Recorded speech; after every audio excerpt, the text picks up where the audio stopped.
Kunne du godt tænke dig at lære at strikke med Magic Loop, hvor du arbejder med at strikke rundt, men på en rundpind, som er meget længere end det stykke, du skal strikke på. Så vil jeg lige vise i første omgang, hvordan du starter på det, så du kan nå til det her stadie. Du får brug for en rundpind, som er mellem, vil jeg sige, 60 og 80 cm. Det er sådan lidt et smagsag, men prøv dig frem. Men lige nu har jeg taget en, som er 80 cm. Og så har jeg noget garn, og bare for nemhedens skyld, så vil jeg nøjes med at slå nogle få masker op, så I kan se, hvordan det spiller af, når man har fået maskerne op på pinden. Men du slår de masker op, som du skal arbejde med, som der står i opskriften, og så skal du dele den i 2 dele. Og det er ikke så vigtigt, om den er lige på øjemålet, antal masker, lige mange på hver pind. Det er sådan lidt, kommer lidt an på opskriften og hvad det er, du strikker. Det kan også være et mønster, der afgør, om du vil have lige mange masker på hver side eller ulige antal.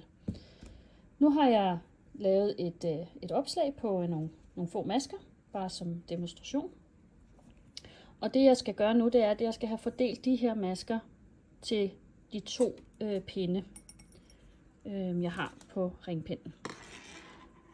Det jeg gør, det er, at jeg trækker den lige helt ud på midten. Og så, hvis jeg nu havde talt, så ville jeg jo så sørge for, at der var lige antal på begge sider. Så bukker jeg den en lille smule. Og trækker pinden igennem. Det er lidt vigtigt, at man passer på, at maskerne ikke begynder at sno sig. Så man kan lige holde lidt ved med den ene hånd, mens man trækker over mod pindene, som jeg har i den anden ende her. Så jeg har det garn, jeg skal strikke videre med, det har jeg på pinden, der er længst væk fra mig. Altså på denne her pind. Så der har jeg garnet her. Og så skubber jeg min pind, som er tættest på, ind på maskerne. Samler det lige i hånden og får gjort mig klar med garnet på fingeren her.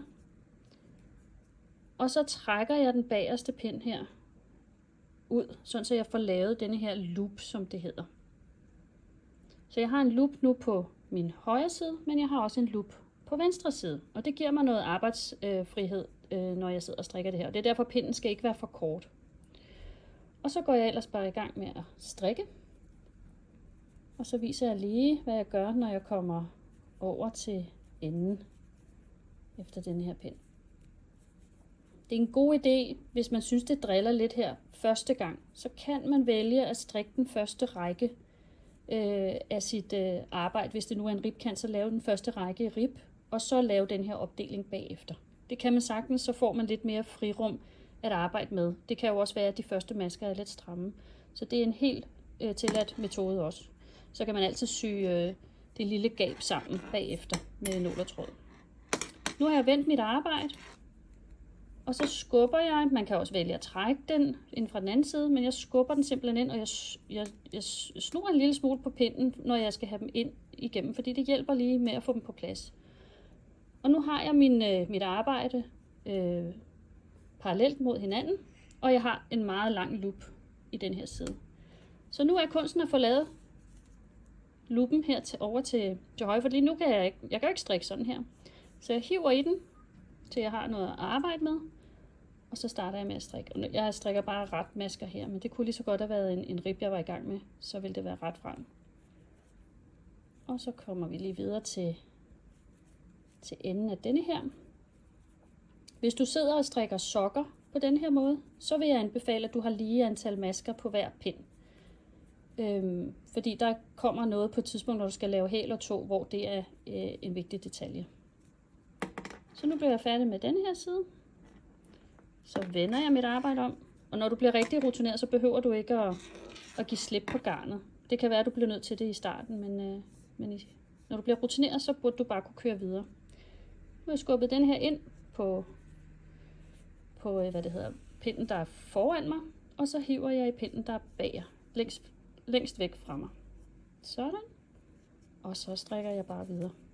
Og sådan kan du blive ved, indtil du er nået til det antal centimeter, du skal bruge på det stykke, du er ved at lave, for eksempel ribben eller skaftet til sokken, eller hvad det måtte være. Og jeg vil efterfølgende lave nogle flere videoer på, hvordan du kan for eksempel bruge den her teknik til til sokker, når du når til hæl og tå. Og har du ønske om flere videoer, så kan du bare skrive til mig i kommentarfeltet. Jeg håber, at det var med til at give dig en idé om, hvordan du kunne starte med at lave Magic Loop og komme videre derfra. Så er der ikke andet at sige end rigtig god strikkelyst.